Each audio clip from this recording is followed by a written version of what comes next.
What's going on, my broskiis? My name is Toadskii, back again, here to bring you guys yet another One Piece Treasure Cruise video, and today we're here with another Pirate King Adventures level 150 video. This time around, we're having a look at a Legend Brook team. Now, this is something that I don't do that often. However, I did see that people were opting to use Brook to clear level 150 last month, so I thought, why not go ahead and give it a try this time around and see if we can get stuff going, and it works. Surprisingly, it just works, and it is luckily due to the fact that the bind that does occur on stage 3, you know, it isn't super intense. The despair on stage 4, again, not really super intense. Like, those are the things that could really cost Brook's ability to actually work. For those of you who do need a refresher in terms of how Brook is able to do this, Brook's captain ability allows you to revive once per quest. So it's a huge effect that this character has, being able to just revive and allow you to continue battling. Because the big thing about reviving is that it removes all of your current debuffs that are inflicted to your team. And obviously the biggest one being normal attacks only, which allows Brook's other component of his captain ability to provide a health cut at the end of every single turn. So with double Brook, you're able to consistently cut the enemy's HP down. Stages 3 and 4 actually don't even have that much HP, so the health cuts aren't significant really. However, when you get to the final stage against Rayleigh, you're consistently cutting the health for millions and millions every single turn. We do have some other components on this team that are really helping the strategy work. The biggest thing about this team and why it's able to do what it can do is literally due to Shirahoshi Manchuri. The consistent healing, enabling the ability to provide overhealing, which is very important, and you know, obviously that switch ability, removing a lot of different debuffs by one turn, super good. And also the invasion or ambush garp, another very key component, which is basically enabling us to get the final knockout against Rayleigh.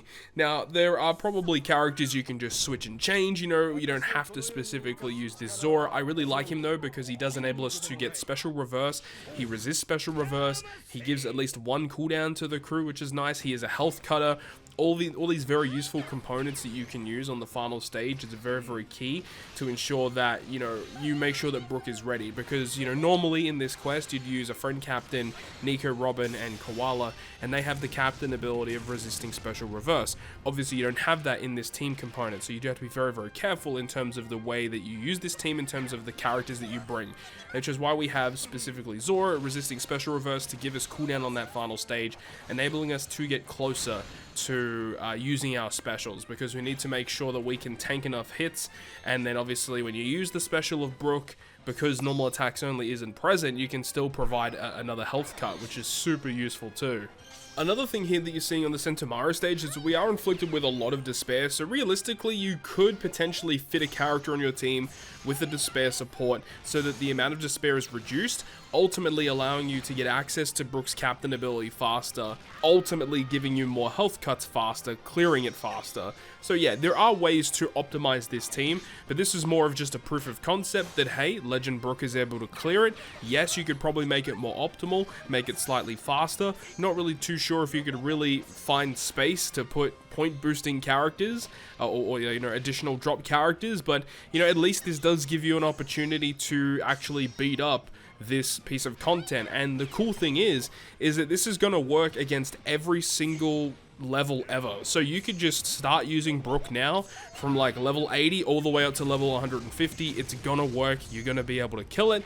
Obviously the big drawback is number one, you're not going to get any additional drops, which, I mean, if you're just trying to clear level 150, that's not really a big issue.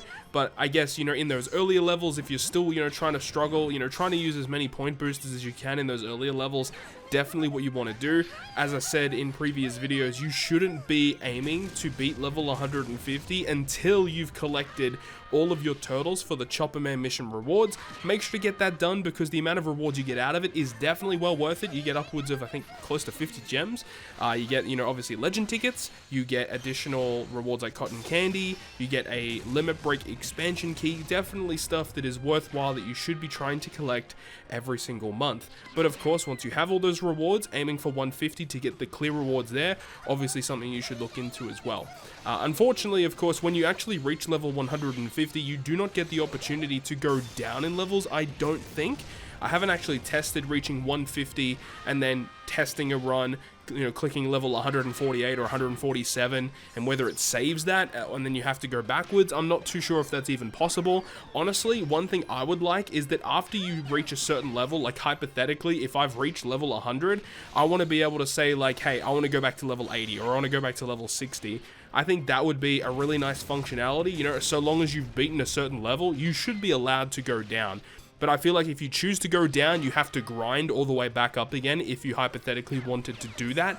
So I feel like there are a couple of different scenarios in which they could make, you know, the actual process of playing Pirate King Adventures a little bit more ideal for everyone.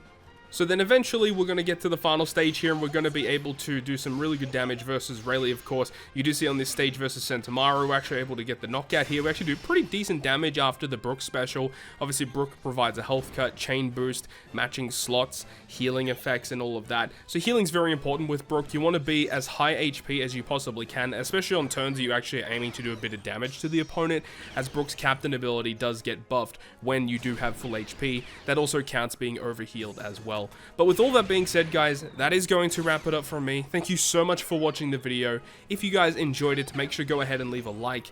And if you want to stay up to date with all the content I post, including more One Piece Treasure Cruise content, make sure to hit the subscribe button down below. Other than that, guys, I'll see you guys within the next video. "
私をこの世に生かす力は臓器でもない、筋肉でもない。